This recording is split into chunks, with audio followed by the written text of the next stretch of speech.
All right, YouTube friends, family, boys and girls, cats and dogs, whoever's listening, here we are. And we're going to do this thing, whatever this thing is.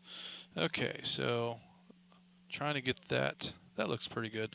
The lighting is weird once again. I'm going to have to figure out what to do about lighting. Well, we have this weird transition of evening light coming in, and it's too warm in here to close the window and the curtains. In fact, if it's this warm next week, there probably won't be a live stream because I'll be out on the tiki bar doing the net outdoors in the fresh air instead of in this stuffy studio.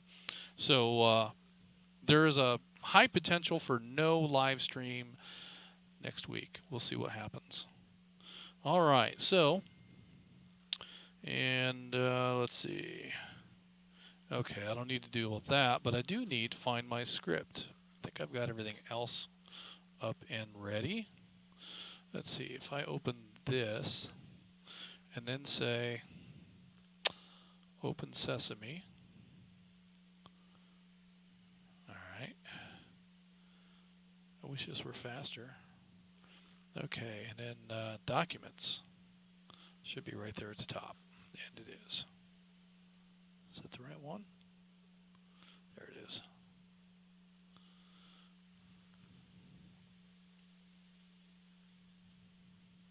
This is the right one. And it's time to hit it on the money. Good evening, and welcome to the North Georgia GMRS Regional Net. I'll be working off the flagship 675 repeater this evening, and we are linked with the following repeaters: Somerville, Lookout Mountain, Noonan, McDonough, Columbus, Zebulon, Crawford, Moreland, Jersey, and the Zello VoIP link. Tonight our RF coverage is approximately 31,000 square miles. This net takes place every Thursday evening at 7:30 p.m., and I would like to thank everyone who has made the North Georgia GMRS the most expansive and active GMRS network in the country. Your net control tonight is Atlanta 946, WQIR 514. My name is Justin, and I am located at Studio B here in Woodstock, Georgia.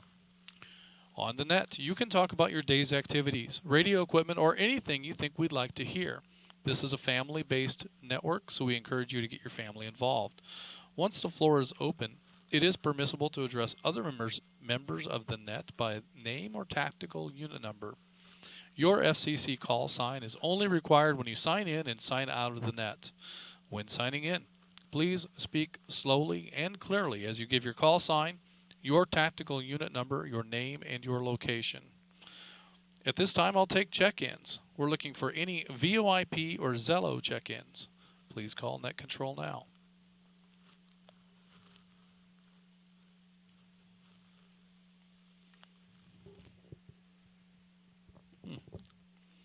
That's a little bit crunchy.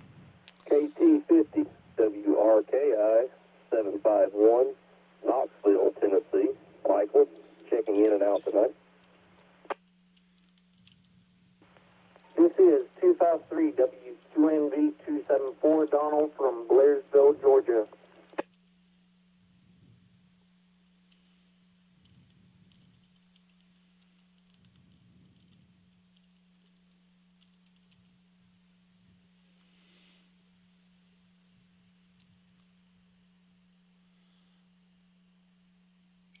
Okay. Net Control acknowledging KT50. 50 Michael in Knoxville. Thank you, Michael, for checking in with us this evening. It's great to hear you on the air. And let's see, it just occurs to me that I'm looking at the wrong log. Stand by while I fix that. There we go. KT50 was Michael in Knoxville. And we had 253. Okay, I think I've got this sorted out now. We've got KT50, Michael in Knoxville, checking in by way of Zello. Thank you for your check-in this evening, Michael, it's great to hear from you. And we have Atlanta 253, Donald in Blairsville. Donald, thanks for checking in with us tonight on Zello. It's great to hear from you, and I hope that all is well up there amongst the Bears. Do we have any other Zello check-ins? Please call Net Control now.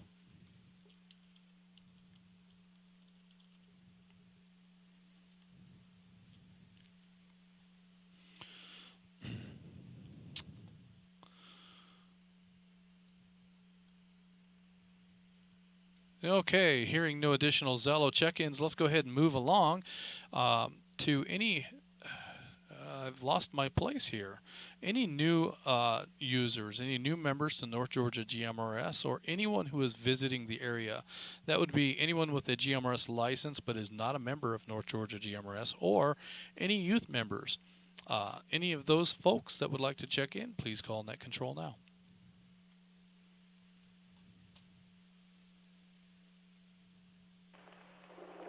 WRML 352, Alabama 20, Josh, Odinville, Alabama.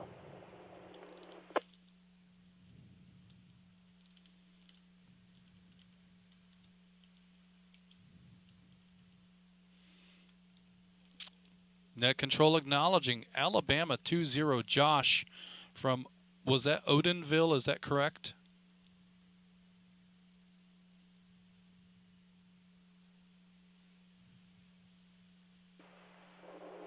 Odinville, that's correct. Odinville, Alabama. Fantastic. Well, you were booming in here, sounding terrific. I would never have guessed that you were that far. So excellent. Glad to have you in the mix this evening, and looking forward to catching up with you here in just a little while. So thank you for that check-in, Josh. Let's go ahead and move on, and we'll open up the check-ins to flagship repeater check-ins. So anyone wishing to check in on the flagship machine, also any youth members that would like to check in, any visitors or guests, or any first-time check-ins, please call Net Control now.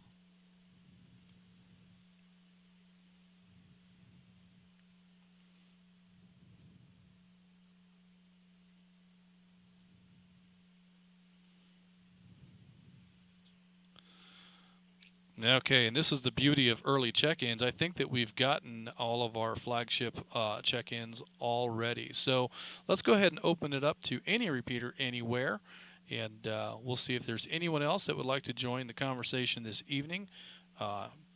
Anyone wishing to check in, please call Net Control now.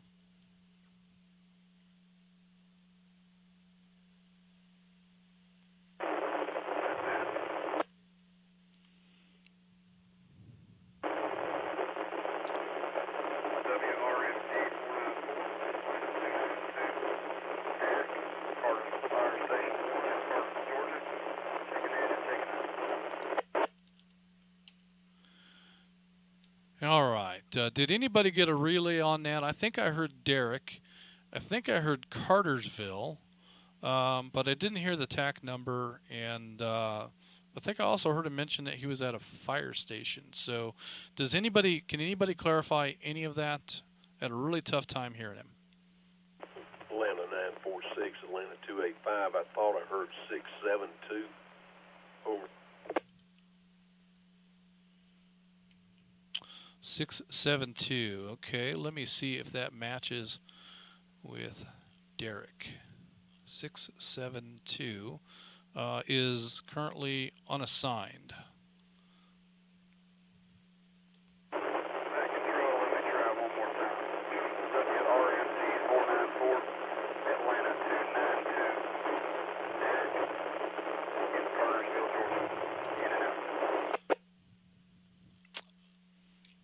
All right, Derek, I think I got you that time. I believe that was 292, and I think I heard you say Cartersville, and I'm betting you're at the fire station in Cartersville, because the roster shows you you live in Rockmart, or at least that's where your address is. So Cartersville, Rockmart, not that far away. I'm going to show you in Cartersville, and if that's wrong, then we'll fix it later. But thank you for that, Derek. I did hear you much better that second time around. All right, then. We have a pretty good list to get started. We got 33 at this moment. So let me go ahead and acknowledge the entire roster here so that folks will know that they are indeed in, and we can then go ahead and get started. So right off the bat, we had Atlanta 550, Steve in Talking Rock. I believe Steve was in and out, even though I hadn't marked him that way. I'm going to show him that way now. It looks like my log is a little messed up over here in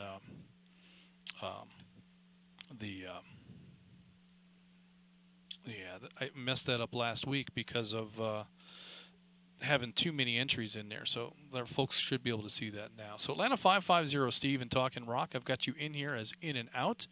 Also, I have Chattanooga 58, Bill in Chattanooga. Bill, I'm going to show you as in and out because I believe that was your intention. And I have Atlanta 402, Todd in Cumming, checked in early today, and he is also in and out. Brings me next to Atlanta 308, Dan in Marietta.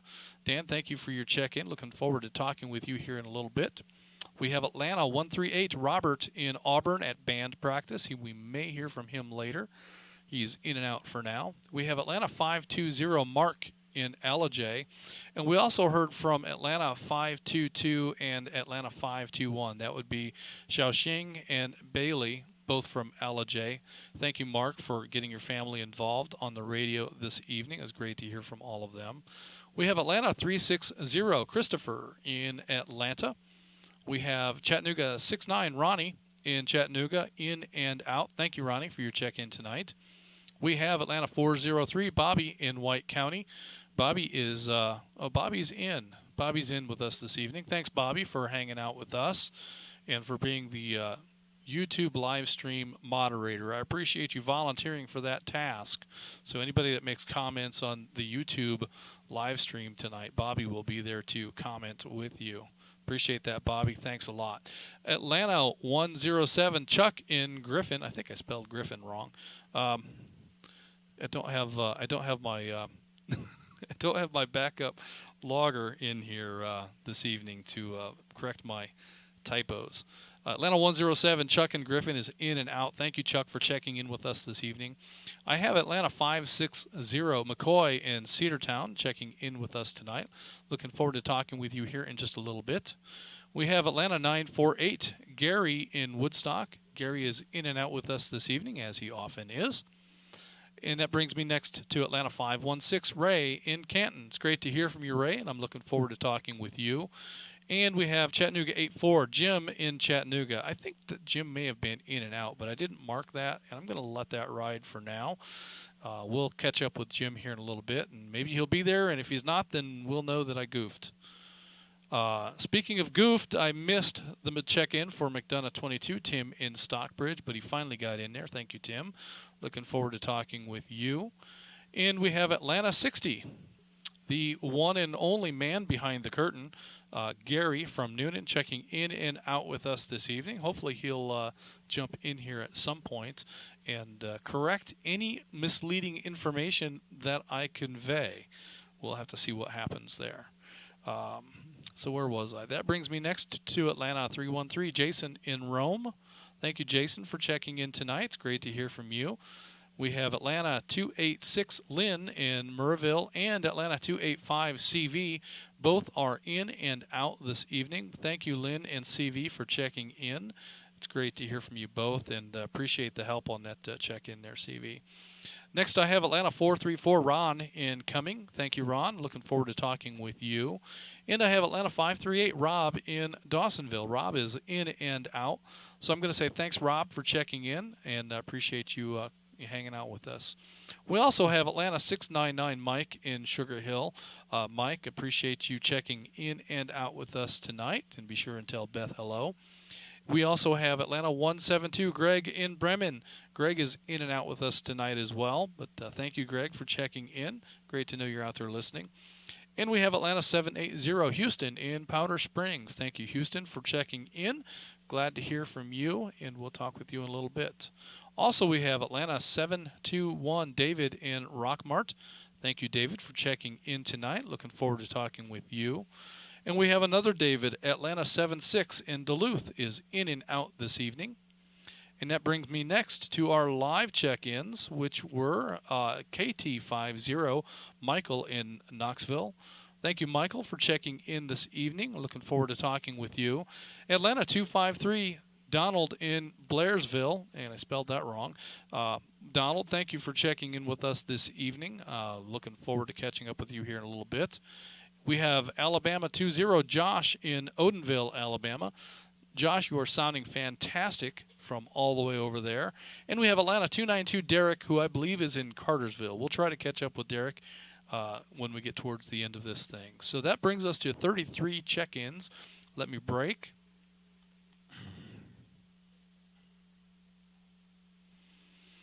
And with that little break, we will go ahead and kick this thing right into gear. And before we go, I just wanted to talk a little bit. We have a lot of new folks on board, and it seems there may be some confusion or some misunderstanding as to how things work once we get into a linked network environment. So a couple of things that I wanted to talk about were, because of the fact that we're linked, there are some anomalies that linking brings into the repeater side of things. And first and foremost is the squelch tail.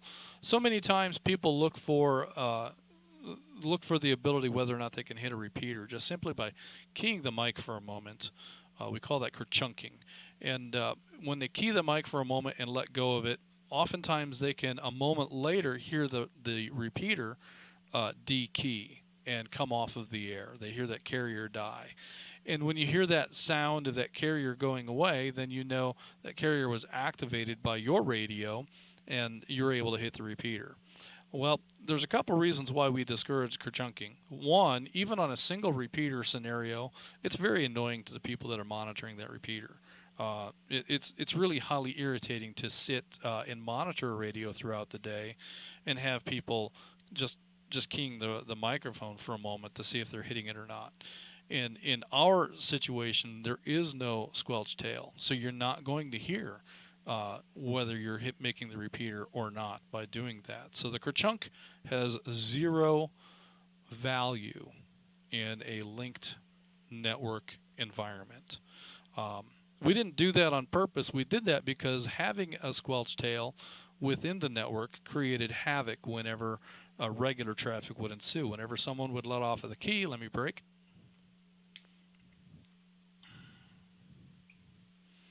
and come back off of the air, every repeater would have a squelch tail. And so as these repeaters would squelch and come off of the carrier and make a noise, the linked system would hear a noise and think, oh, I need to broadcast that, and would begin activating all of the repeaters all over again, and then drop them, and then hear that squelch tail and say, oh, I need to repeat that. And so it would activate the repeaters. And so we would have repeaters misbehaving sometimes for several seconds at the end of a call. And so to solve that problem, we took the squelch tails off of nearly all of the North Georgia GMRS repeaters. I'm sure there's still a handful of them out there that still have it, but the standard configuration today removes that feature from the repeaters. Let me break. The next thing I wanted to talk about was the fact that these repeaters take a moment to link. So if you hear somebody come on the air and you miss the very first part of their call, very often that is the result of the fact that they've keyed the microphone and begun speaking immediately. And if you get into that habit, you will almost always truncate the first part of your message to anyone except those who are on the same repeater that you are on. So what happens is when you begin speaking immediately after keying the mic, the system is still building the links to all of the machines. And it takes, a half a second for all of that to happen. But in that time, you can utter a couple of syllables, and therefore the very beginning of whatever you say can very often be lost. So we need to be in the habit whenever we key on a linked repeater network. Let me break.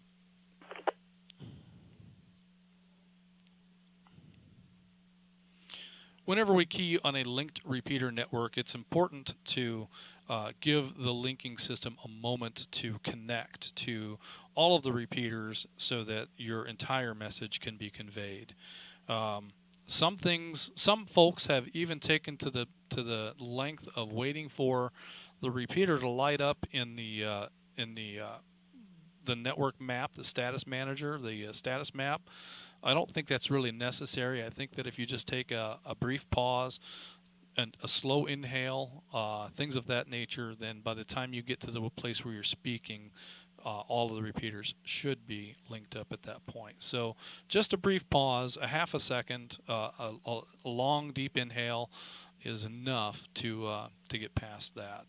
And so with those two things in play, I'm sure there's a handful of others. I really didn't take notes or make a list of things that I wanted to hit on tonight because I'm counting on folks in the audience here to have questions, and that's really what I want to get to, is to try to answer as many questions as you folks might have, so that we can get that information out there. Now, bear in mind, you may ask a question that several people are thinking of. So don't be afraid to ask, even if it seems like it's something that we may have covered before.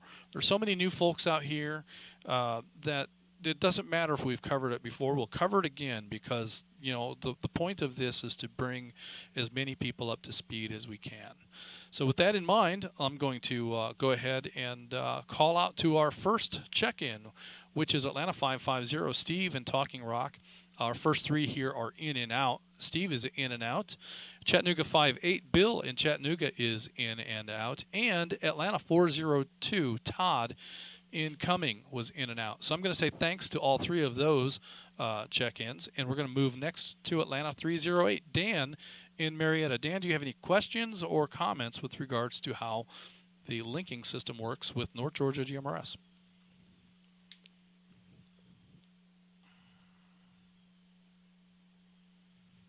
Have I broken my radio?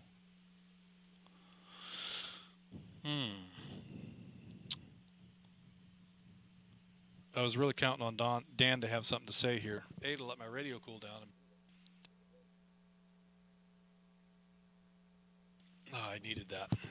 Okay. All right. Needed a little moment there, and I was kind of counting on Dan to buy me some time, but that didn't happen. So Dan didn't come back. We're going to go ahead and assume that Dan was in and out with us this evening, so I'm going to mark him that way in the log. And I'm going to move on next to Atlanta 138, Robert in Auburn, who is at band practice and may be able to join us at some point along the way. And that brings me next to Atlanta 520, Mark in LJ, also in and out this evening. But thanks, Mark, for hanging out with us. Glad to have you and your family along. Shoshing and Bailey were also in and out with us this evening. So those are Mark's family. That was Atlanta 522 and 521. And that brings me next to Atlanta 360, Christopher in Atlanta 360, all the way around. Maybe I told that joke before. I don't think it was funny the first time either. Christopher, are you hanging out with us?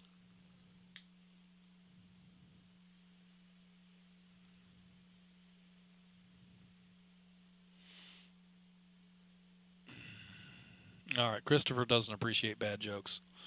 Okay, I'm going to go ahead and show Christopher as in and out. And thank you, Christopher, for checking in with us. It's great to hear you on the air, checking in from Atlanta.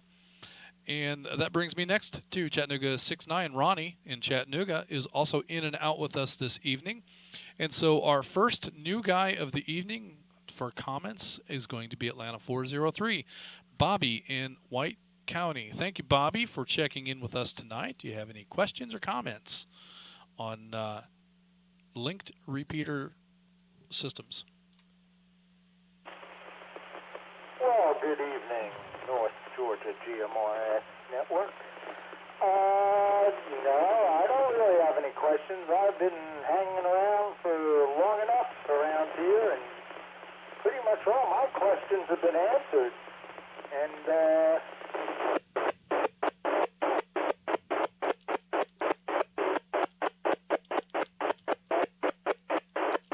doing a good job tonight with the net, and keep it up. And, by the way, I can't monitor YouTube because I don't have a YouTube account. I can only watch it. So I'll throw it back to you, Net Control, Atlanta 403. Ever helpful and never shirking his responsibilities. Atlanta 403, Bobby in White County. Thank you for that. And just as info, I'm not sure what happened. Almost like a low battery kind of a thing where you started chopping in and out midway through your transmission, but then at the end you came back and were solid. So I'm not sure what that was all about. Could just be some weird sunspot atmospheric stuff. I don't know. But thank you, Bobby. And with that, I'm going to go ahead and move on to Atlanta 107. Chuck and Griffin. Chuck was in and out with us this evening. Thank you, Chuck, for checking in. And that brings me next to Atlanta 560, McCoy in Cedartown. McCoy, do you have any questions or comments? I don't really have any questions. I've got most of my questions answered, but comments, I'd like to thank everyone that has been helpful getting me educated a little bit on how to use GMRS properly, and I really appreciate it. I know there's a lot of work that goes on behind the scenes, and I just want to say thank you very much, and I am enjoying being part of this club. Well, we're glad to have you along, McCoy, and all of the others that have come to North Georgia GMRS. You're the folks that make this network what it is, and it takes all of the membership participating and engaging and making use of the network, so this is good stuff. Just curious if. Well, let's see here. No, I've missed my place again. I apologize for that, McCoy. In any case, thanks for your comments, and thanks to you, because you're a part of what makes this network happen. Next on my list is Atlanta 948, Gary in Woodstock. Gary is in and out with us this evening. And that brings me next to Atlanta 516, Ray in Canton. Ray, do you have any questions or comments about the linked repeater network? Good afternoon, Justin. No, I don't. But, Justin, I would like to touch base with you personally at one point. The reason being, I have 5 HPs, and I'm looking to give away 3. So I'm wondering if you and I could come up with some kind of contest to give them away to.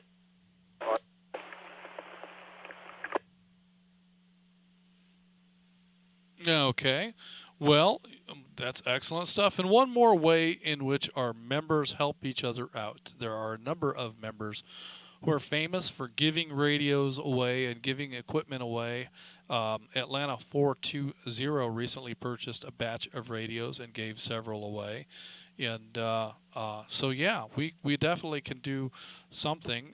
We can set up some sort of a lottery for you to distribute the radios, or we can make them available as door prizes for the next North Georgia GMRS gathering event. So stay tuned for details on a date and place for that. My summer is getting crazy busy, so we're trying to find a hole someplace in the calendar where we can slip a weekend in and have a gathering with North Georgia GMRS. So stay tuned for that. And if you want to reach out to me personally, and this is something that's available to anyone within the membership, if you want to send an email, you can do that. Send it to Justin, Justin, at nggmrs.org. And I'll get that email. It'll get forwarded over to my Gmail account, and you'll probably see me reply from the Gmail account. But that's one way that you can reach me, is through that email. Justin at nggmrs.org.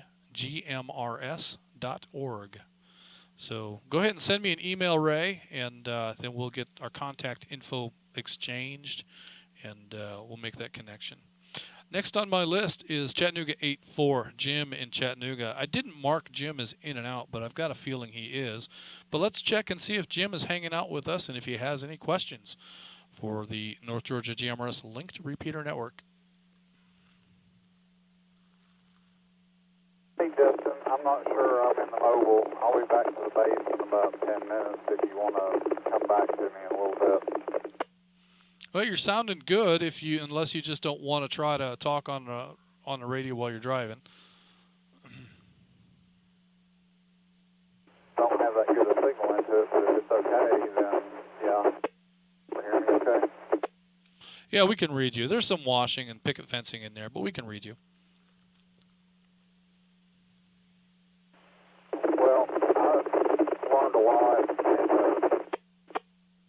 done for the meeting that you had, or you guys all had, that I learned a lot about the Link Network, but I'm willing to help out any way I can if you guys need any kind of help.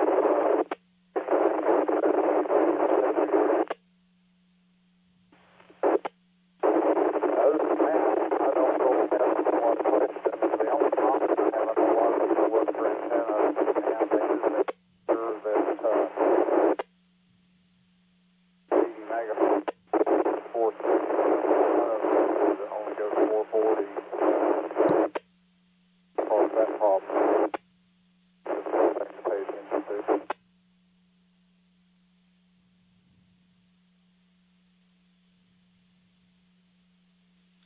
All right, Jim. Well, sure as I say, we've got a good copy on you. Conditions change, traffic, location, what have you, and it was tough to read a lot of that. But I appreciate your comments with regards to being willing to help. And you know, we're always on the scout for locations for repeaters. So if you become aware of a good location, feel free to send us an email and give us as much detail as you can, and we'll try to research that location. Some of the information that we need about a location is obviously where it's at, and you know, if you know what the elevation is, that's always helpful.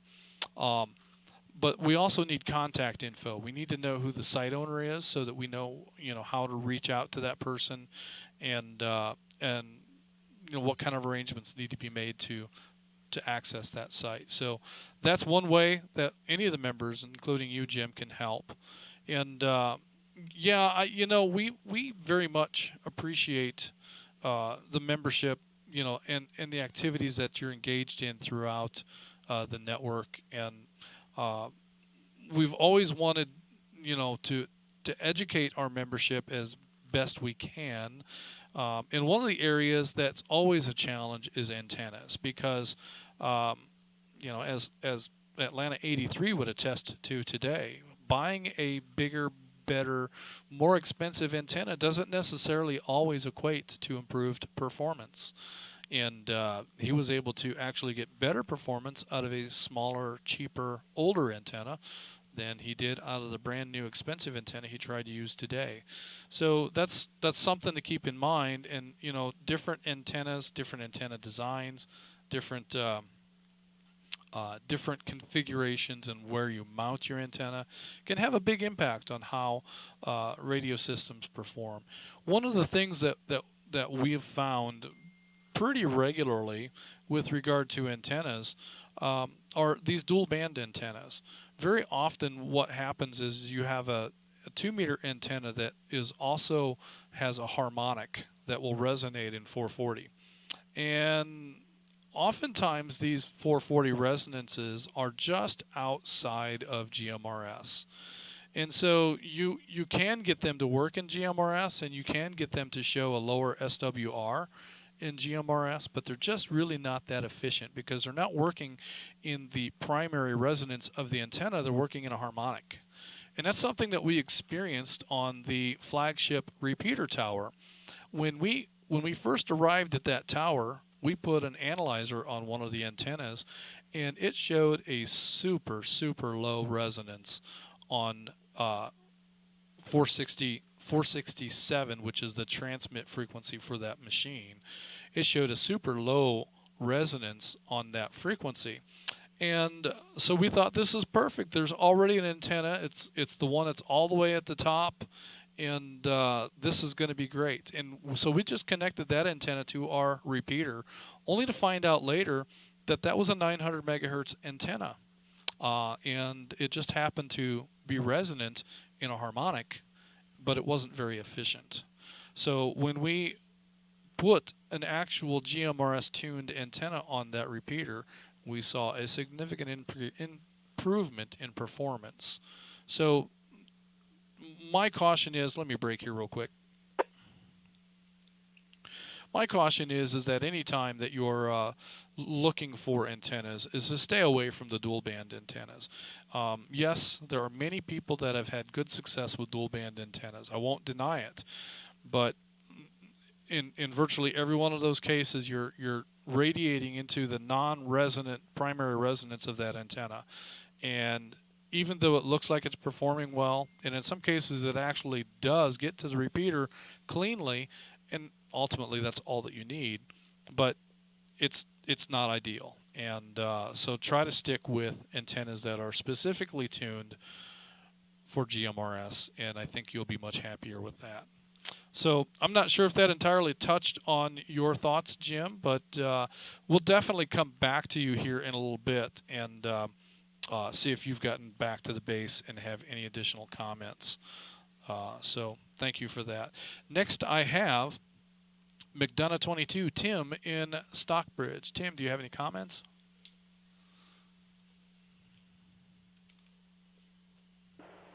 Good evening, Net and Justin and everyone on the net.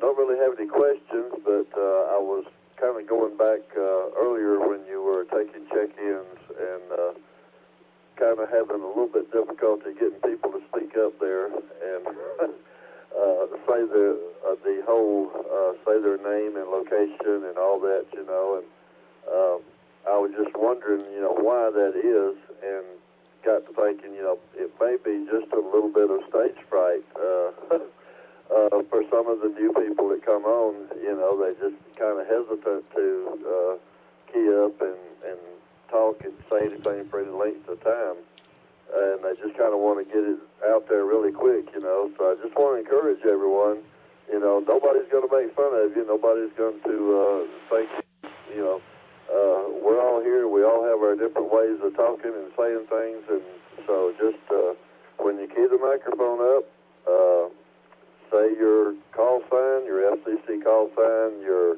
TAC number, mine is McDonough22, name and location or the city that you're in, or in Bobby's case, he always says he's in White County, so whatever location you're is, you know, just speak plainly and clearly and slowly. Make it easy on the net controller. But it's taking down all that information and trying to keep up with everybody. So I guess that's my comments, Justin. Back to you. Well, good points, Tim. And I got to press the button. I forgot where I was. I got to press the button in order to talk. See there, you know, just like Tim says, it doesn't matter if you do it the wrong way, if you make a mistake along the way like I just did. I started talking, and none of you could hear what I was saying because I didn't press the push to talk button. The most important thing about radio is to get on the air. That's the goal here. We want you to come on the air, and we want you to enjoy participating in radio conversations, whether it's a net or whether it's just a QSO, a conversation that's happening during the week. We want you to come on the air and use it.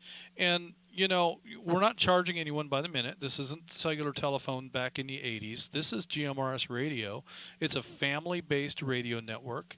And so family-based means that we require a little bit of patience, because I fully expect to be able to hear from kids on the air as well. Now, we want children to be supervised by adults. We don't want kids playing cops and robbers on the GMRS repeaters. But by all means, they can play cops and robbers on FRS radio. We just want people to be confident and comfortable in coming on the air. That's the most important thing, is get on the air.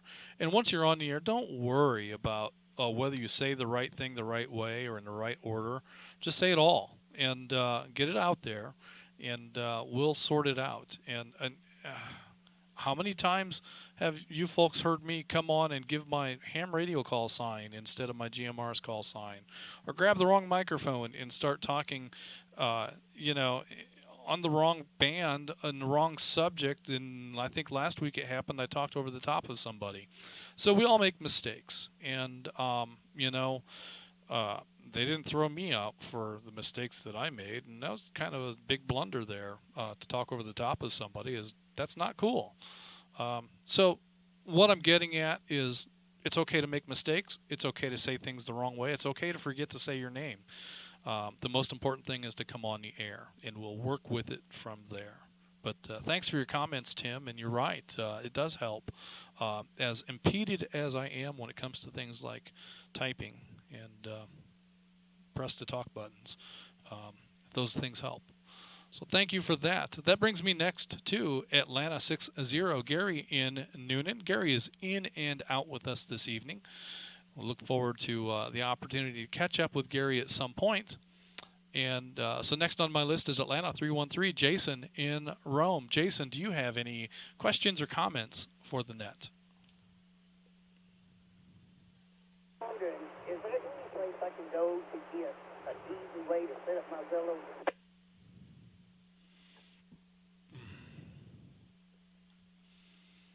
I heard you asking about an easy way to get instructions for setting up Zello. I guess just ask your questions on Facebook. There's lots of people who can give you lots of good advice as to how to do the various tasks for just about anything. So if you're having troubles with an antenna issue or with the Zello or with whatever, probably the best place to go for getting answers to those kind of questions is Zello, or is our Facebook page. And I want to say something about our Facebook page. North Georgia GMRS, the Facebook page, as a moderator on that page, there are so very few times that a post doesn't get approved or it doesn't get, we very rarely does anything ever get taken down. Comments that people make, we don't have to go through and police comments. We don't have people dogfighting in here. There's not. So what I'm getting at is, it's a safe place. And when you ask questions on our Facebook page, you'll get helpful, constructive, and positive responses. And it's not because we're going through and deleting people's stuff to make that happen. That's just the group of people that you're surrounded by in this network, with a fantastic group of people. I know that McDonough 22, Tim in Stockbridge, has gone to lengths to write little shortcut scripts of how to do certain programming things on radios. He has the BTEC GMRS V1, and he's very familiar with that.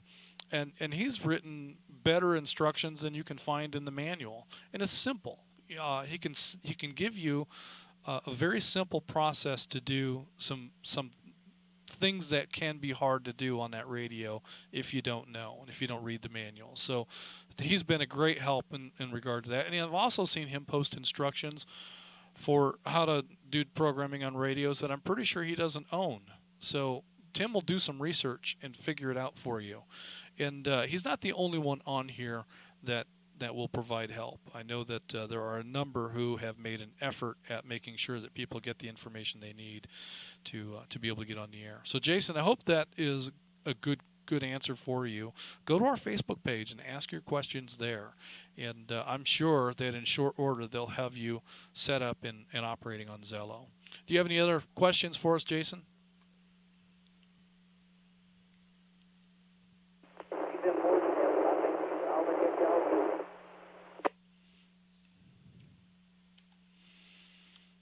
All right. Well, I appreciate your comments, Jason, and hopefully we can get that set up and operating for you here in short order. Like I say, just throw your questions up there on the Facebook page, and and we'll see if we can get you some help from there. Next on my list, I have Atlanta 286 Lynn in Murrayville in and out with us this evening, and Atlanta 285 CV from Murrayville also in and out with us this evening. Great to hear from the both of you. We also have Atlanta 434 Ron incoming. Ron is I think Ron's hanging in here with us. Ron, do you have any questions or comments for North Georgia GMRS? Hey there, Nick Control. I don't have any questions really. Just a quick comment. It's great to hear a lot of new voices on the network, and it's great to be able to answer questions whenever they're posed. I do spend a little bit of time on the Facebook page, and it's a great resource. All you have to do is kind of scroll through, and you'll see some questions and maybe answers to your questions if you continue to look long enough.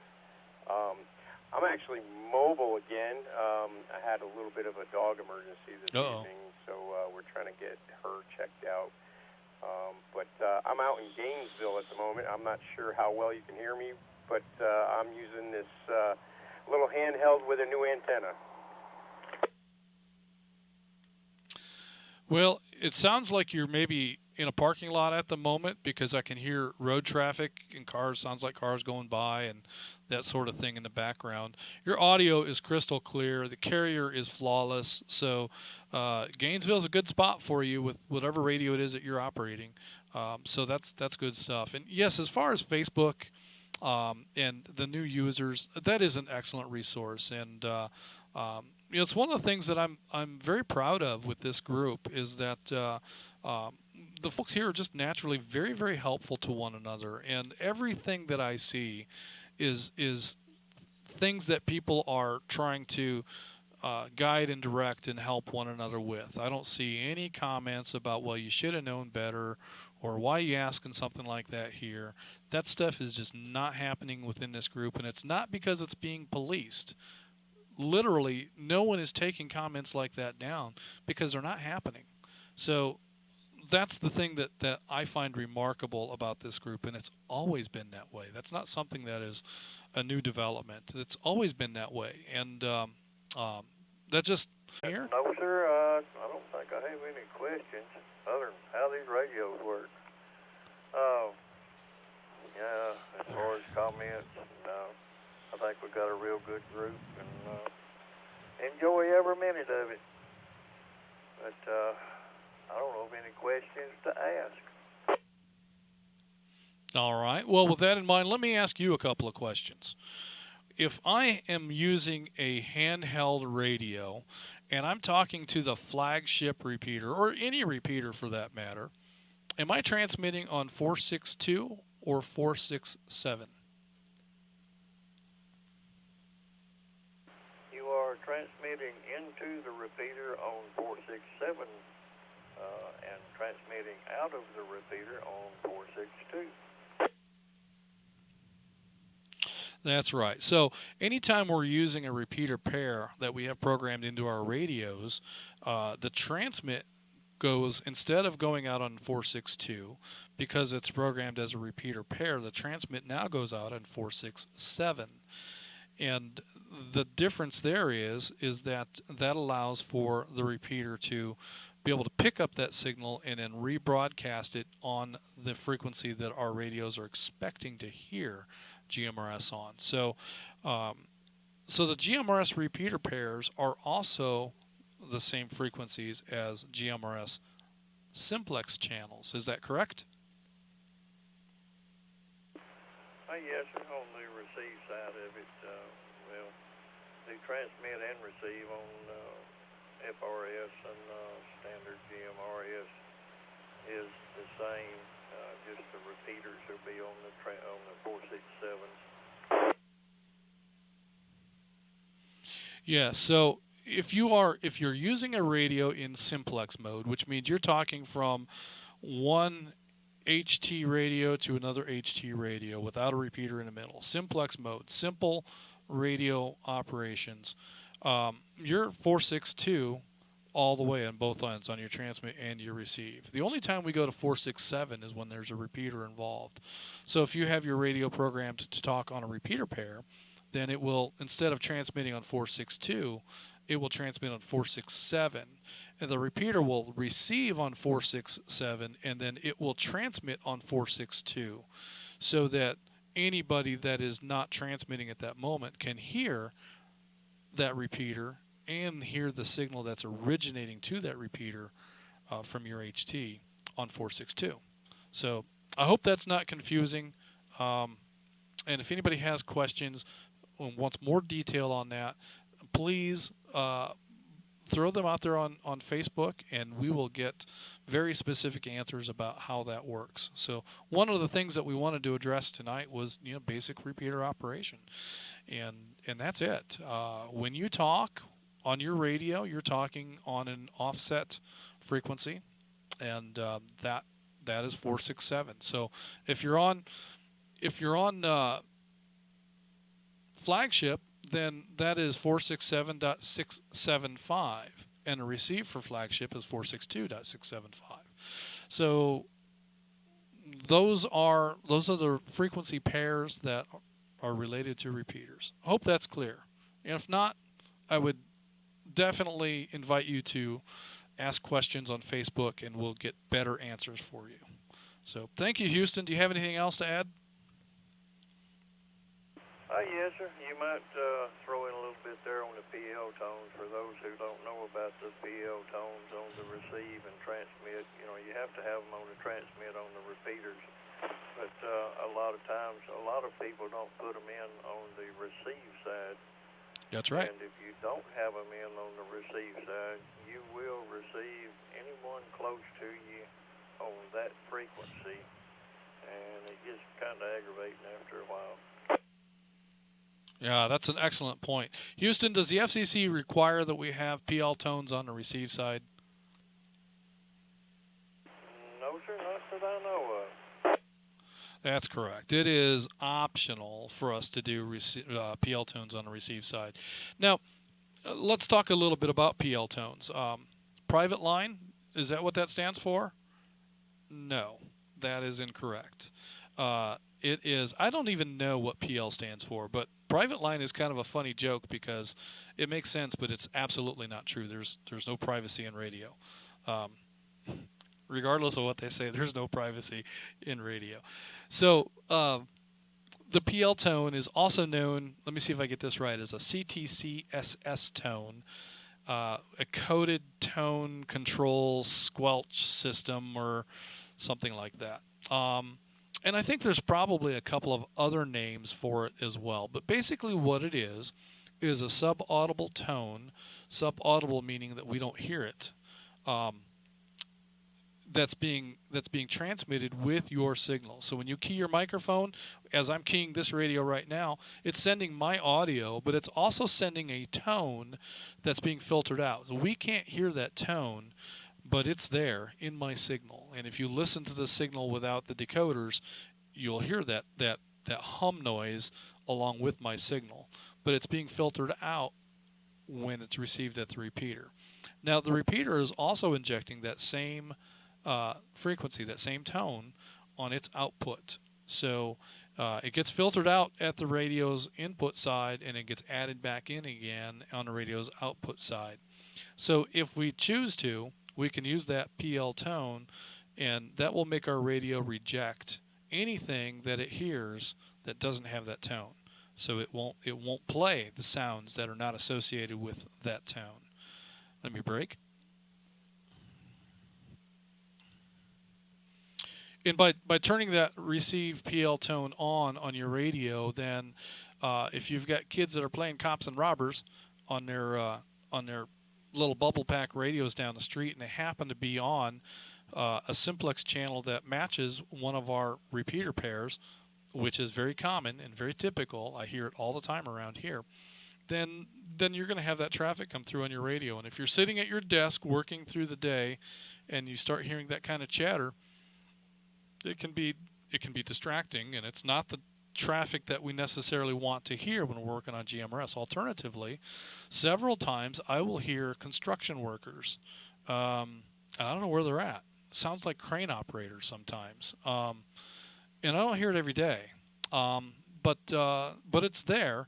And so we have people all around the world that are buying these radios and just talking on them. And maybe they're not using it correctly. Maybe they're supposed to be licensed and they're not. You know, these radios were not necessarily intended for commercial applications, for in industrial or work environments or construction sites and that sort of thing, restaurants. They're not really supposed to be there, but in some cases, in some rare instances, we'll find GMRS licenses were given to businesses years and years ago, and those businesses are still operating under grandfathered licenses. So in some cases, it's appropriate. Let me break again.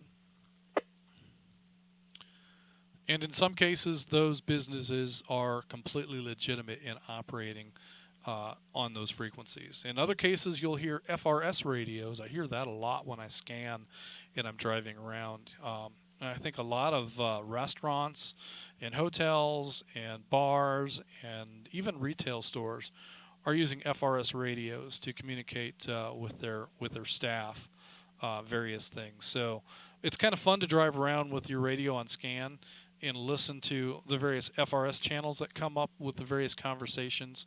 Some of those conversations are very business, and it's pretty easy to identify what business or what type of business it is. And some of those conversations are hilariously inappropriate. So be careful. This is a family-based network, so you might not want to scan when your kids are in the car if you know that there may be that kind of traffic in the neighborhood. But there's all kinds of things that you can hear, and if you don't want to hear them, then PL tones on the receive are a great way to filter that out. Houston, do you have anything else to add? No, sir. I believe you've covered it all. I don't think we have but one repeater that's using DCS codes, and of course it's the same as the PL tones. It's just digital codes. But I think, the McDonald repeater is the only one using the DCS. I believe that is true, and I believe that is because despite having PL tones on that repeater, we were still having a problem with unwanted traffic through the repeater. So that's why we put that extra measure in on the McDonald. I still haven't programmed my radios for that. I need to do that, even though I rarely ever spend significant time in that area. I like having the radio able to work wherever I'm at in the Georgia region, so that I can just switch to that channel and work. I've also learned that I can program the radio for places where I travel to. Now, I often go to Fort Wayne, Indiana, because that's where we're from, and there's no GMRS traffic up there. There's nothing. But I don't have PL tones programmed on my receive on my radios, so I can scan through my regular programmed scanning, and if there's something there, I'll hear it. But I tell you, I don't know why, but you rarely even hear restaurants and stuff like that up there that are using FRS. It's kind of odd to me anyway that there's so little GMRS traffic in that area, but there's virtually none and very little FRS. But alternatively, when I go to my brother's place in St. Augustine, Jacksonville has a couple of GMRS repeaters in the area, and I very often hear traffic on those repeaters. And I do have one of my channels programmed for their PL on their repeater, and I'm able to access that if I choose to. So good stuff. Thank you, Houston, for all of that. Let's move on next to Atlanta 721, David in Rockmart. I'm sorry, I think, did I mess that up? No, I think that's right. David in Rockmart. Are you with us, David? Yes, sir. Good evening, Justin. Yeah, I'm still getting used to it. My former number was Atlanta 104. Changed it over for the family plan. Now I'm Atlanta 721. I've got post-it notes wrote everywhere to remember. I've got a couple of things that I've learned just in a couple of months of doing this. You know, the reason you're having to break during your conversations is you have to worry about your radio overheating. I didn't realize that was something that we actually needed to, you know, pay attention to, was the radio overheating. A little cheap $5 fan will help that out, but just something to keep in mind. And a little SureCom meter allowed me to see what my output power was, not so much as my SWR, which a lot of people will get hung up on that, but it lets me know what my output and receive power is, because if you have the wrong antenna, you can burn your radio up in a hurry. Well, yes, and that is something that is important to know, seeing what your SWR. Now, in theory, your standing wave ratio is going to show you that ratio is the ratio between your forward and reflected power, your standing waves within the resonant system. So that number should be the number that tells you all of the story, but it's not, and it's just not. There's lots of cases where I've seen on the railroad where we've had excellent numbers for SWR, and only to find out that the antenna has been broken off. It's gone, and all you have is a little nub that's up there radiating, and its performance in real life is terrible, even though the SWR shows that it's working well. I've been I've been in situations where the comm guy is there with all of his test instruments telling me there's nothing wrong with this radio. This radio is working great. Only to look up and see that the antenna is bent over and hanging, nearly broken off. And you want to tell me again how great this radio is working? Come on out here, Mr. Communications Engineer, and show me how that antenna is supposed to behave. Been there and done that. Can't tell you how many times. So it's definitely a thing. And so the SWR is a great place to start, and it's good information. But it's not the whole story. And so that's an important point. Great to have you in here, David. And you are sounding fantastic coming over from Rockmart. And yeah, I recall you being Atlanta 104 and moving your numbers. So tell me, I think I saw this the other day, but tell me what the other numbers that are associated with your account are. My number is Atlanta 721. Lisa's number is 722. My son Seth is 723. All right, so we've got Lisa at 722 and Seth at 723. We're looking forward to hearing both of them on the air as well. So good stuff, David, and glad to, well, that was a strange noise. Glad to have you on the air here. Next on my list is Atlanta 76, David in Duluth. Also another David here, 2 in a row. I guess it happens. It just seems odd to me. David from Duluth is in and out with us this evening, but Atlanta 76, thank you for your check-in tonight. And next on my list is Knoxville, KT50, Michael in Knoxville. Michael, how are you doing this evening, and do you have any questions for the net?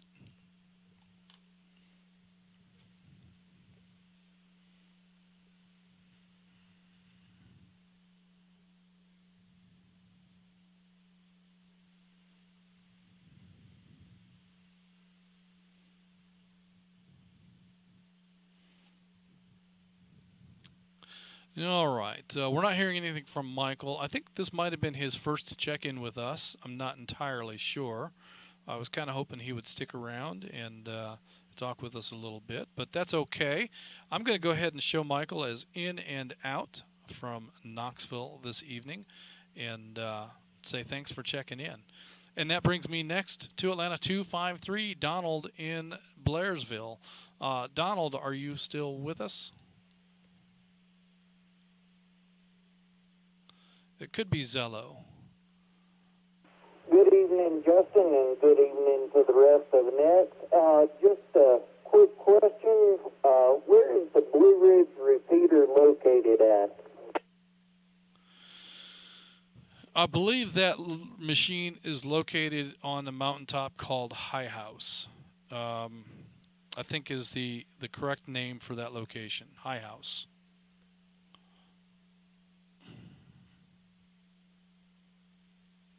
That's where Dad's repeater used to be for the ham radio. Oh, well, that very well could be. It is a ham radio site. It's right next to a I don't know if it's an FAA site or what it is, but there's a big fenced-in area that says things like do not enter under penalty of law, and you will be shot on sight, or I don't know, maybe it doesn't say that. But anyway, it looks like it's a pretty serious compound, and it's just 100 yards or so away from where our site is. So it's a new site for us, and we're excited to be there. There's a lot of things that need to be done at that site to make it really meet our standards, but it'll get there, and we're excited to be on that tower.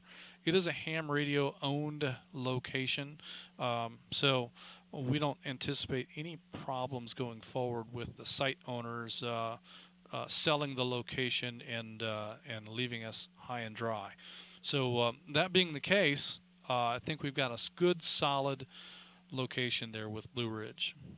Any other questions?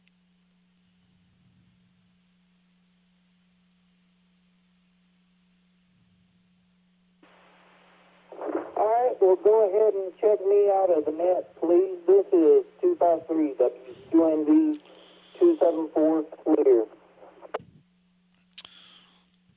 All right, Donald. Excuse me one moment here while I cough.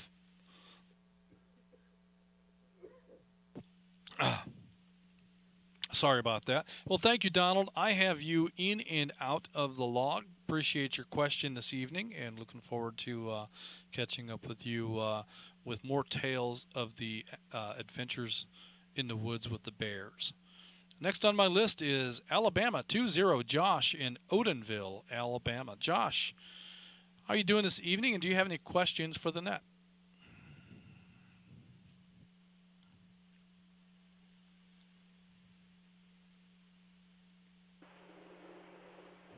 No, I don't think I have any questions, Justin. The only comment I've got is I'm relatively new. I think this organization has a phenomenal group of people, and I think it's going to be a lot of fun. And I thank you all very much. Well, I appreciate that, Josh, and yeah, I think it is a great group of people, and I do have a lot of fun. This is a great source of enjoyment for me, serving as the net controller, and even just participating in QSOs and playing radio throughout the week is something that I enjoy very much. I spend far more time on GMRS radio than I do on 2-meter or HF.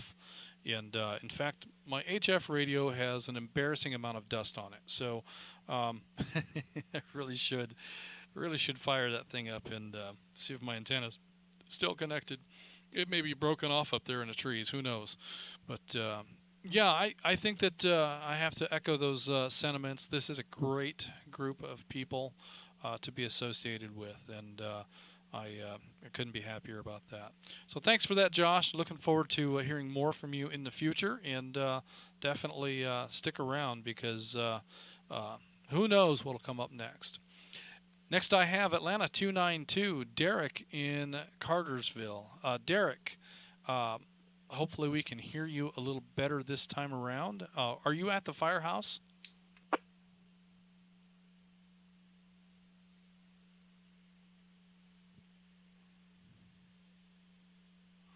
All right, we may show Derek as in and out. All right, we had a tough time hearing Derek the first time around, so I'm going to go ahead and show him as in and out in the log. And, of course, if he has any questions or comments, he's welcome to chime back in here at any time. I want to go back and see if we missed anything from Chattanooga 84. We were talking with Jim earlier, and I told him, even though he was mobile and he was concerned about his signal quality, I said, go ahead, we can hear you just fine, and then we couldn't. So, Jim, do you want to come back with any additional comments? Are you at a location now where you can? Yeah, I don't think I really had anything else. I mean, you covered it really well. Just to make sure people look out for the antennas they're buying so they can cover past 440 megahertz, because a lot of things are stopped there that are on the market. And if anybody needs help up here in Chattanooga, I'm more than able to help anybody and more than willing to. And if any of the North Georgia GMS Star Network needs my help, I'll be glad to help with that too. Thank you, Justin. All right, Jim. Yeah, and that's also another great group of people we've had in our relationship with the Chattanooga Reapeater folks and the Lookout Mountain Machine. It's been a great relationship, and it's been a great addition to the network. The folks that are in that region working with us and participating in our nets and traffic. So, I do enjoy. The Hamfests up that way. It seems like they're more ready to have them in that part of the world than down here. I'm curious as to see what will come of the Stone Mountain Hamfest. I'm very disappointed that the Atlanta Hamfest has been canceled this year. I understand why. I get it, but this is like the third year in a row for them. They're going to lose their base of volunteers and infrastructure support, and it's going to be tough for them to get that back. But I'm looking forward to them coming back, hopefully next year. And I haven't heard one way or the other about the Stone Mountain Hamfest, but we had paid for a booth before all of this happened, and we had intended to be at the Stone Mountain Hamfest. So whenever it does happen, we'll plan on being there, and that'll be another opportunity to meet and greet folks. And Gary will most likely have a stack of radios and accessories and other items that he'll bring for sale when we go to that hopefully in November. But if you're looking for radios and you don't want to wait until November, because who does? He very often has radios for available there at the shop, and very often we go to the web store to see if he has a radio, and I definitely encourage folks to do that. But I'm going to say this, is that 9 times out of 10, he's going to have radios that are either not listed on that because he hasn't gotten around to it yet, or are not listed on that because maybe the radio has been programmed and it's ready, but it's a little quirky, and he just, and if you can accept that quirkiness because you know how to program a radio, or you can accept that because you're only going to use certain features of the radio, have a conversation with Gary. If you're looking for a radio, that's my recommendation, is start with a conversation with Gary. Send him an email. His email is just as easy as mine. His is Gary, Gary, at ngGMRS.org. And ask questions about what radios he has available. And you might be surprised and might be able to find a great secondhand Part 90 radio that you can use on GMRS. Someone posted this week that they'd found a Nex Edge radio, and were wondering whether or not they could program that for GMRS. Well, yeah, you can. I did. I have one in my truck. It's a narrowband radio all day long. It won't do wideband anywhere. It doesn't know anything about GMRS except it's able to be programmed into those frequencies. So I did, and I didn't even realize that it was all narrowband. And but at the same time, I've used that radio a number of times, and I've never heard anyone say, you sound funny on that radio. So maybe the Nex Edge radio can be programmed and used on the network. I just don't know that I'm comfortable recommending it. I'm certainly not going to say no because it's a Part 90 radio, and I know that it's going to meet specifications in terms of that. But I don't know. It's one of those things that I guess you just have to try it and see. Let me break. So we're at the end of our check-in list, and we have 33 on that list at this time. But this would be a good spot to take a little break and see if anyone has any additional questions or comments, or if anyone would like to make a late check-in to the North Georgia GMRS Regional Net. Net Control standing by. Net Control, this is Atlanta 699 WRME 413, Mike in Sugar Hill. I've been hanging out this whole time. I wanted to see if you had a second for a question. Absolutely, Mike. I think I had you marked as in and out. Was that not correct? No, I told you in and out. Okay. I changed my mind. Perfect. Well, that is okay with me. I'm glad to hear you on here, and would love to hear your question. So, first, actually, two questions, if you don't mind. First question is, how do I know what repeater I am on? You know, you'll say check in this or that to this particular repeater. I'm over here in Sugar Hill. I'm on my Midland radios. I have no idea what repeater I'm on. Well, I have no idea either how your radio is programmed and what repeater is associated with what programming channel number that you have. So I don't know anything about Midland radios.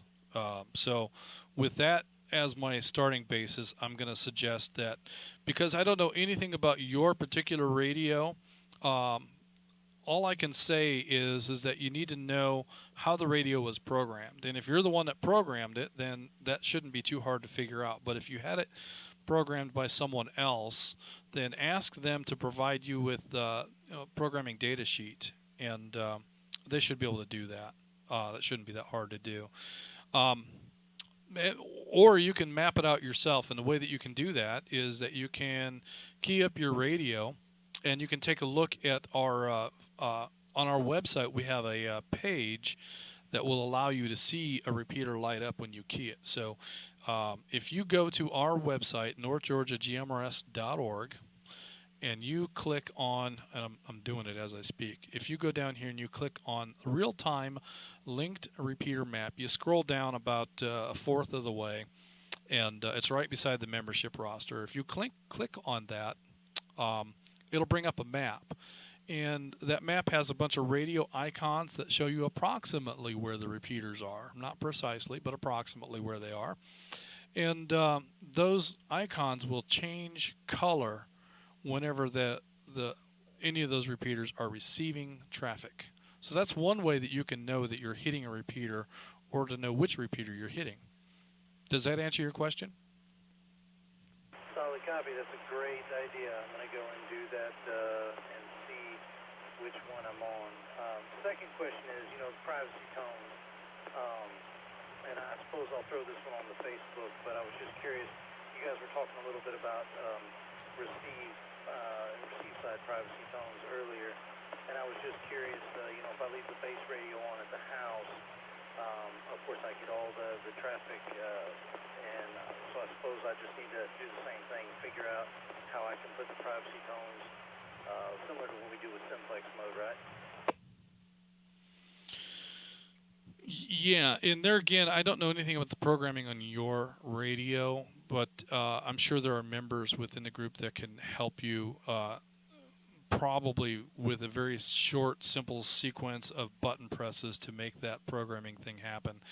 But yeah, the premise is that if you put that PL tone on the receive side, then that's going to act as a filter.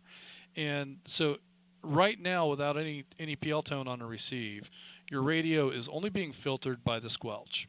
So any signal that comes to your radio that's strong enough to break the squelch is going to get played by your radio. So if it's the kids down the street, if it's the crane operator, 40 miles away on some big high elevation, or if it's the taxi service, or if it's the restaurant or the hotel, anybody that's on that frequency is going to come through your radio. So if you want to filter that stuff out and only hear the stuff that's coming from North Georgia GMRS, then put the PL tone, the privacy tone on your receive side, and then if the crane operators are using PL tones and happen to have the same one, they're still going to come through.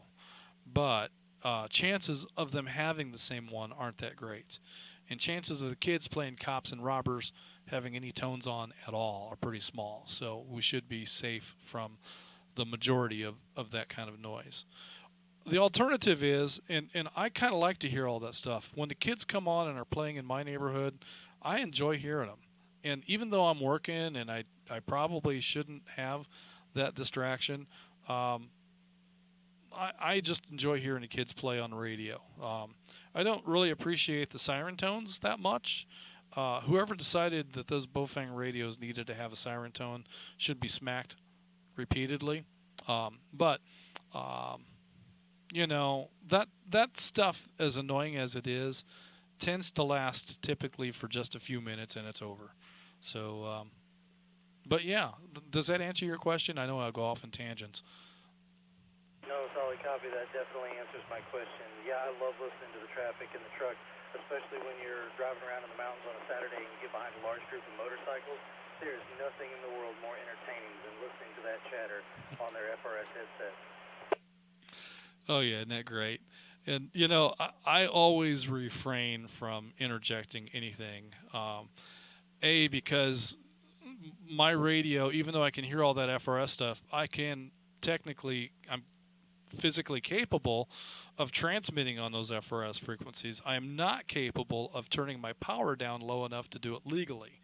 So I don't transmit on FRS. In fact, it's my intention, I've never really actually done this, but one of these days, I swear I'll do it, I'm going to disable transmit on all the FRS channels so that I don't accidentally do that. But that's one thing with these Part 90 radios. You have to be careful that you don't program stuff in that you shouldn't. I guess probably the smartest move for me would be to have not have put the FRS channels in there. But I had to. They're fun. And so that's what I'll do next time I get into programming that radio is I'll just disable transmit on all those FRS channels. That way I can still listen to those guys and not interject. But good stuff, great questions. Glad you came back on with that. Anything else? No, sir. Thank you for the information, and I've already put the question up on Facebook, so I'm sure the community will educate me very soon on how to figure this stuff out. Still loving the option of using the repeaters, and loving Blue Ridge, man. That is fantastic. I was up that way this past weekend. We were in the Cahuta Wilderness area, and I had loud and clear all the way back to the house in Sugar Hills. That was fantastic. Thank you all for managing such a great network, and I'm happy to be a part of it. This is WRME 413, Atlanta 699, clear and monitoring. All right, Mike. Well, appreciate your comments, and yes, we have big plans for Blue Ridge. We have the hardware for linking has been undergoing tests on the bench in the Heathkit Radio Shop down in Noonan, and we have a couple of events scheduled to get that hardware installed. We have to work both at the Blue Ridge site and at the flagship site in order to make that linking possible. So that is in the works. I think we have one tower climb day coming up very, very soon. I don't know when the other one will be. It could very well be that one happens kind of in the dark, so to speak. I don't think I'm going to be a part of that. I think it's just going to happen as a course of what happens during the week. So probably not going to have a tower day, so to speak, for the Blue Ridge site. So with that in mind, I'm going to go ahead and open up the floor again for any additional comments, questions, and any late check-ins. Net Control standing by.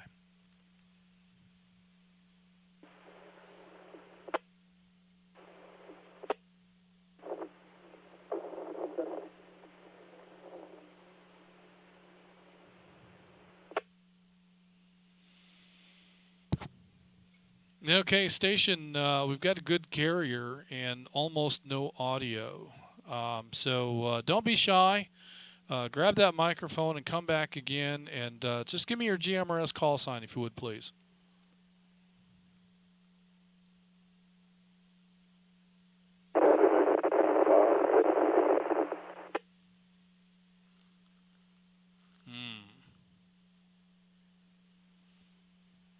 Well, I thought I had a good carrier on that, but all I got was garble. I wasn't able to make any of that out.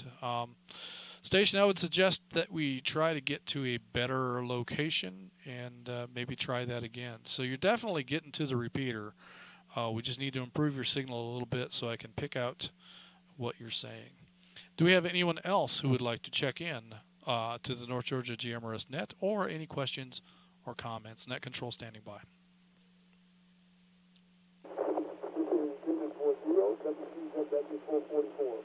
Larry?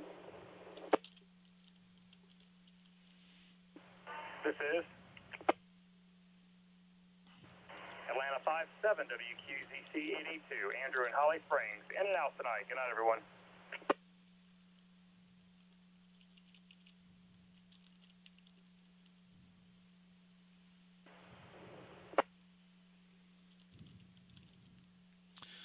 All right, net control acknowledging Larry and Noonan 40. Thank you for checking in with us this evening, Larry.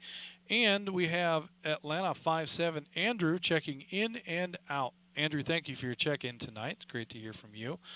And let's go back to Noonan 40, Larry in Noonan, and see what questions Larry might have for North Georgia GMRS.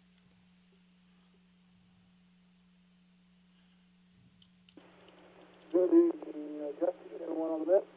Things are going well here this evening. No real questions. Having the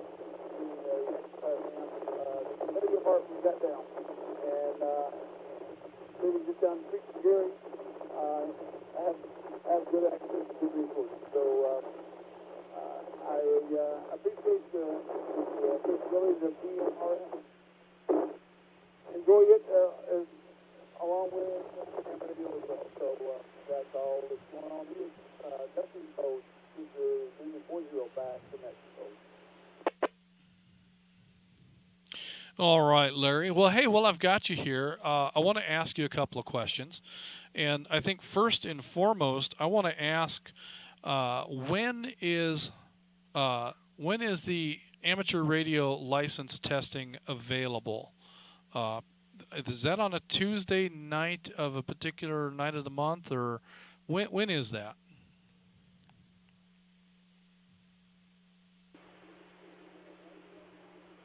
It's being held every second Tuesday of the month. So the second in the next event, and as you know, the testing is free, and for right now, the licensing is still free. So as most of you know, there's going to be a fee that has been approved to be charged for ham license, but it has not gone into effect yet. So now's the time to get your license. Free testing and free license. You can't beat that. Back to you. Okay.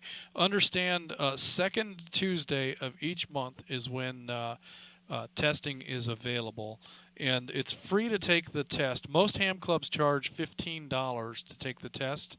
But Larry's group is associated with a Laurel VEC testing group, and there is no charge to take the test with Larry's group.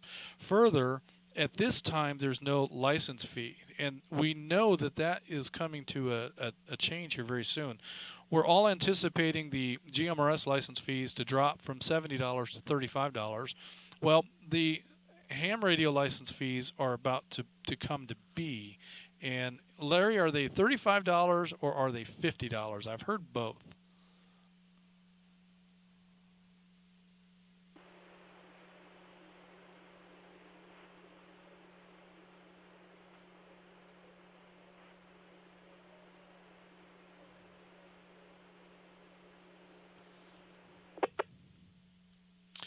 Larry, I've got a carrier with no audio.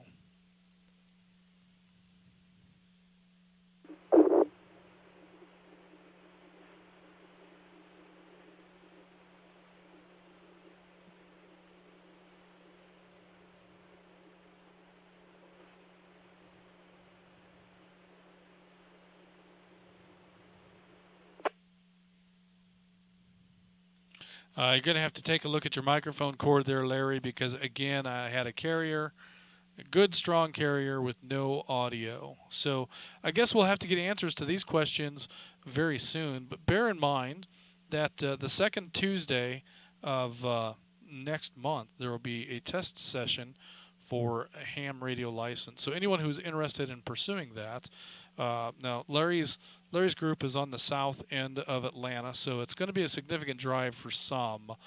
But anybody that's in that region that would like to consider taking a test is welcome to test with Larry's group, and we'll get some more information and maybe put that up on our Facebook page about testing with the Laurel VEC group that Larry Noonan 40 is a part of.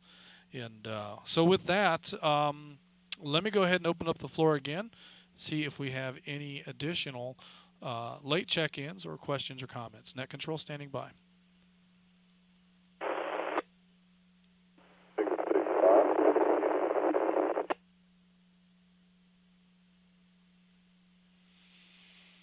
This is Moreland 20, WRKS 247, Scott in Moreland.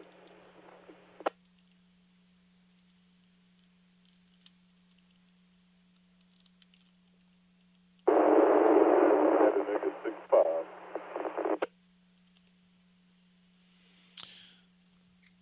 Okay, I heard a burst of noise there, and I wasn't able to hear who that was. And then I heard Moreland 20 come on, Scott in Moreland.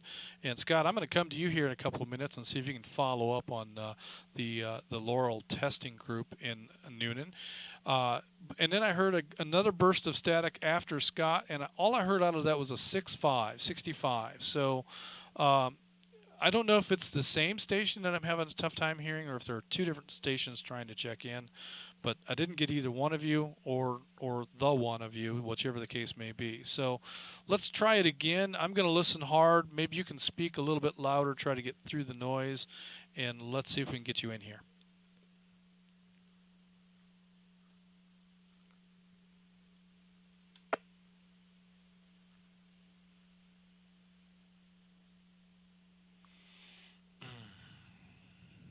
I think it was Chattanooga 65. I heard him the first time, but it doesn't sound like he's able to hit the repeater now.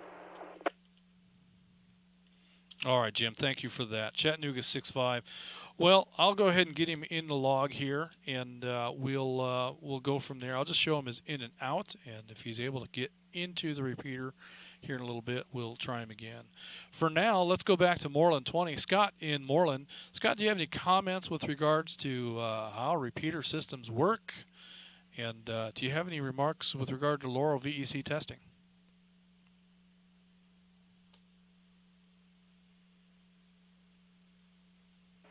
Good evening, Mr. Justin and everybody on the net. There's always questions of the repeater network. That's part of, I think everybody, a lot of us run through different scenarios on how to make this do that or could that do that. 9 out of 10 of them, the answer usually becomes no, or it locks up the system or does something terrible. But there's always stuff you're looking at on those repeater systems. I can't think of anything off the top of my head that would be something we banter around, but I think there's a big group, yourself included, me, Gary, a lot of others, always looking at stuff to try to make the repeater system better and find ways to make it work better. As far as the Laurel, you can go to NGVET, that's November Golf, Victory Echo Tango.org. They have all of its test dates. We test every second Tuesday of the month down at Gary's place. Doesn't cost a penny. And I think the fees go to 35 and 35. I wouldn't swear to that, but I think it's going to be 35 on the GMRS side and 35 on the ham side once that goes into effect. So you got at least one more test we can probably sneak in before the fees come in, but I think that's what it's going to go to. Back to net control. Well, fantastic. And, you know, when I got my GMRS license, it was still 5 years. So my $70 fee covered me for a 5-year license. And then shortly thereafter, it went to 10 years on that $70 fee. And now it's 10 years for a $35 fee. So I think I kind of feel like I've been ripped off twice. But I am looking forward to my $35 renewal, provided it happens soon enough, because I'm due to renew pretty soon. So we'll have to keep an eye on that. Make sure somebody's going to have to keep checking to make sure that my license is still valid. I might get kicked off the air here before this thing's done. So Scott, you'll have to keep an eye out on that for me. Appreciate your comments with regard to ngvet.org. Information on that website with regards to free test sessions.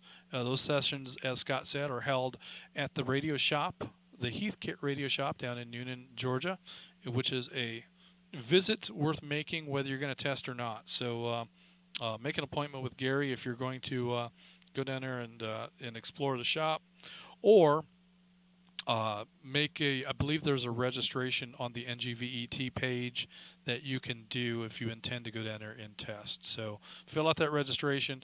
If you've never had well, because you have a GMRS license, you're going to have the FRN numbers. So you need your FRN number.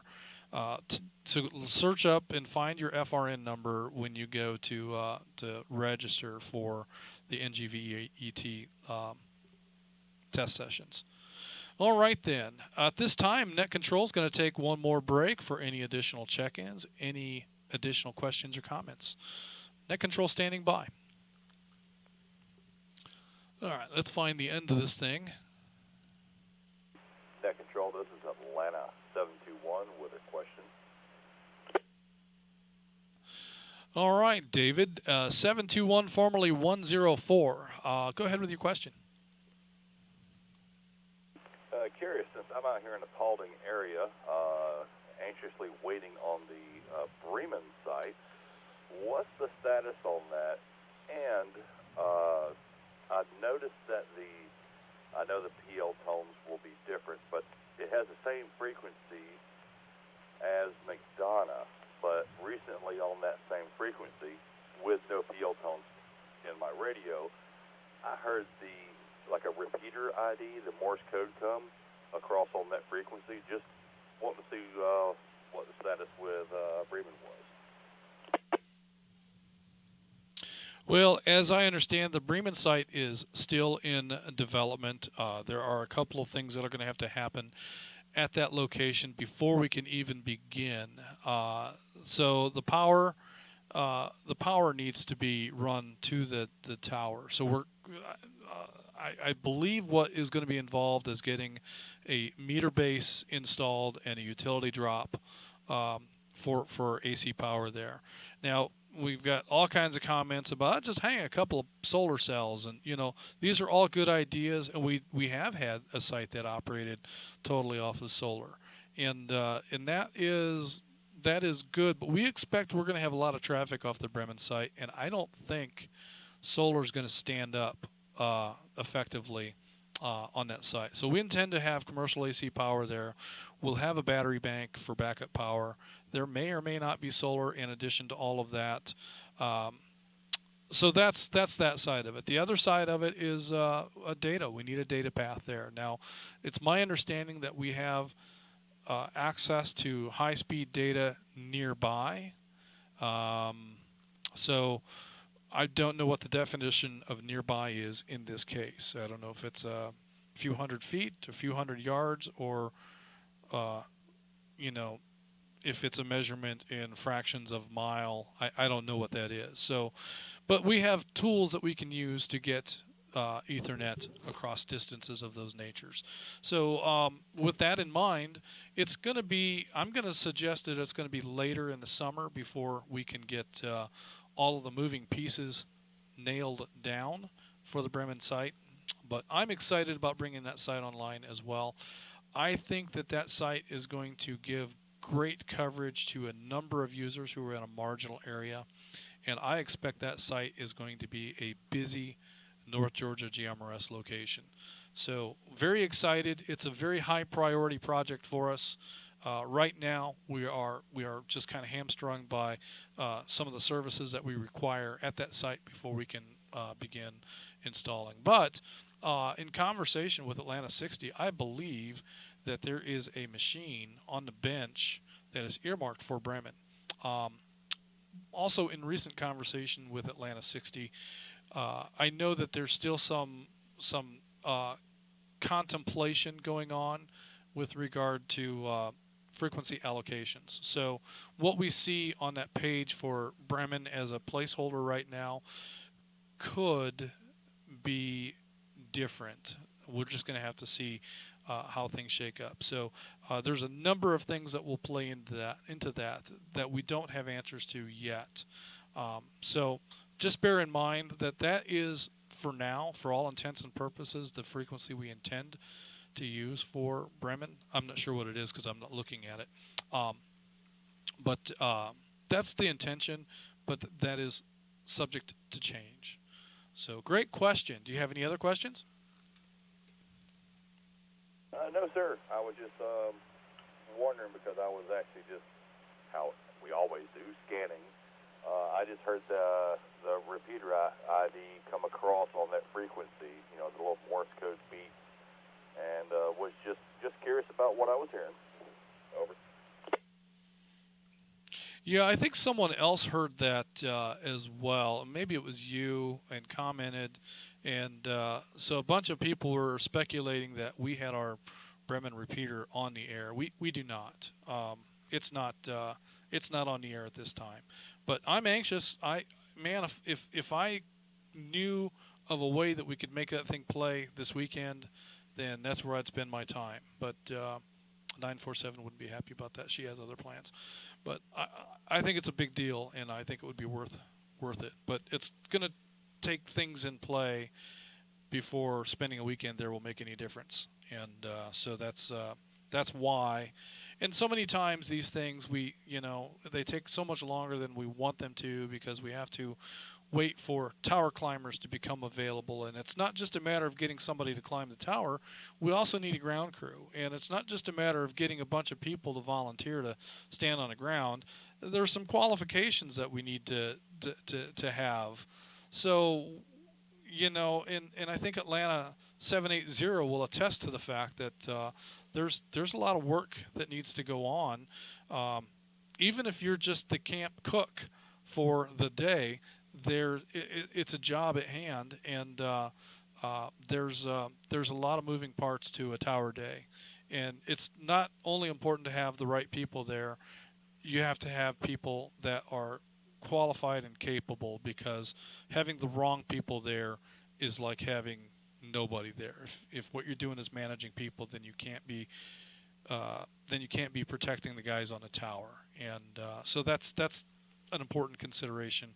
And that's part of what takes so long, is to get everybody's schedules coordinated so that we can all be there at the right time. So hope that is helpful information, and thanks for your question.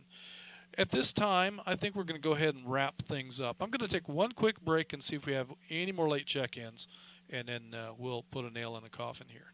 Net Control standing by. Net Control. This is Atlanta 83 with a comment. All right, Net Control acknowledging Atlanta 83. Pete in Dahlonega. Pete, what's your comment? The Bremen repeater as a placeholder is 462725. I don't know if it's close enough or not, but the Cherokee repeater that's on Pine Log that you've heard some traffic about has the CWID, and it's on the same frequency. It's 462.725.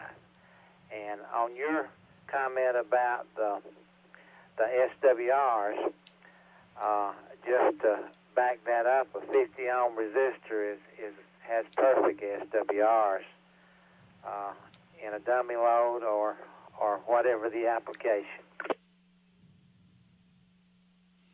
That's an excellent point, yes. And dummy loads do not radiate well. They do radiate, just not very well. So that's good stuff. In the lab at the railroad, we use dummy loads. We use typically 50-watt dummy loads on a 50-watt radio. And we'll have radios. We'll have a radio 3 feet away from another radio. talking to each other, operating at full power into dummy loads instead of antennas, and they talk to each other. So dummy loads do, in fact, radiate. They just don't radiate real well, and but we do a lot of testing on different radio systems that way in the lab.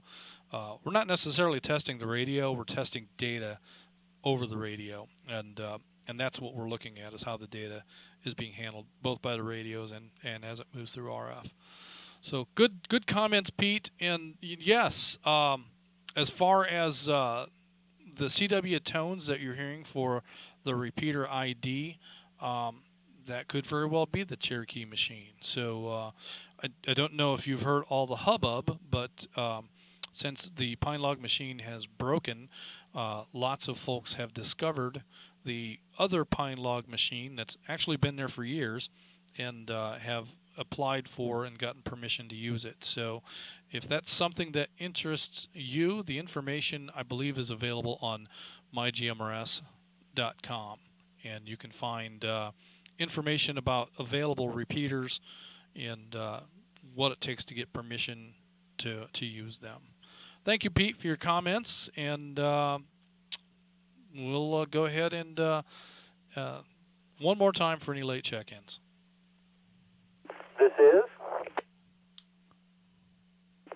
WRFN 658 Atlanta 295 on our way home. How you doing tonight, Justin? Check me in and out.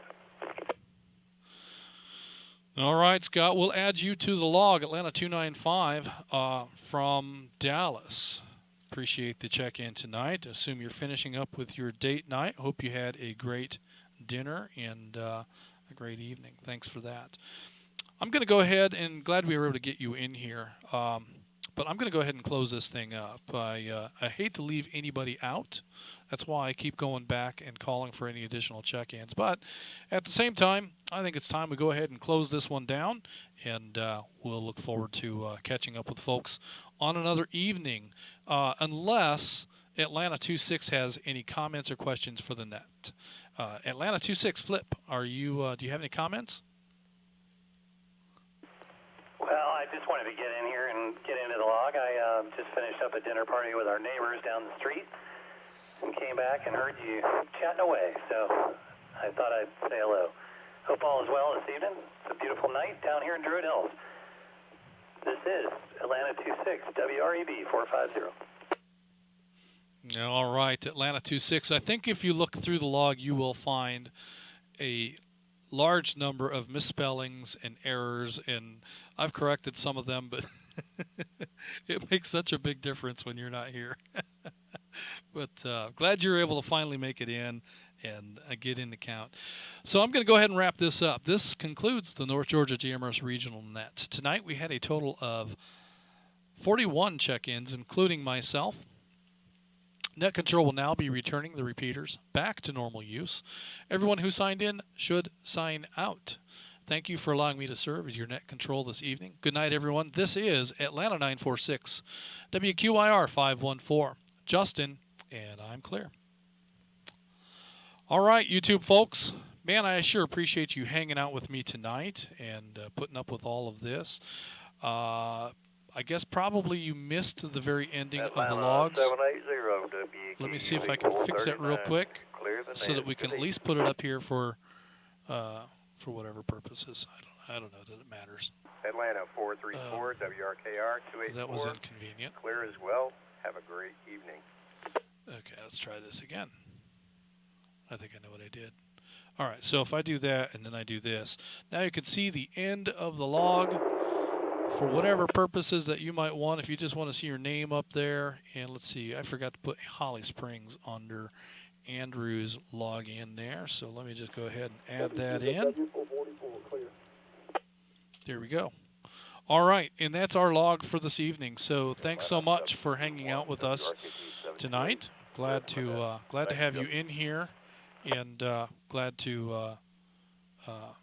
were able to spend the time with me. So I'm going to go ahead and wrap this thing up. Let me mute. There we go. Okay, mute those radios and get this thing to close up here. So once again, thank you for hanging out with North Georgia GMRS Net, and we look forward to catching up with you all again very soon. That's kind of a weird camera angle.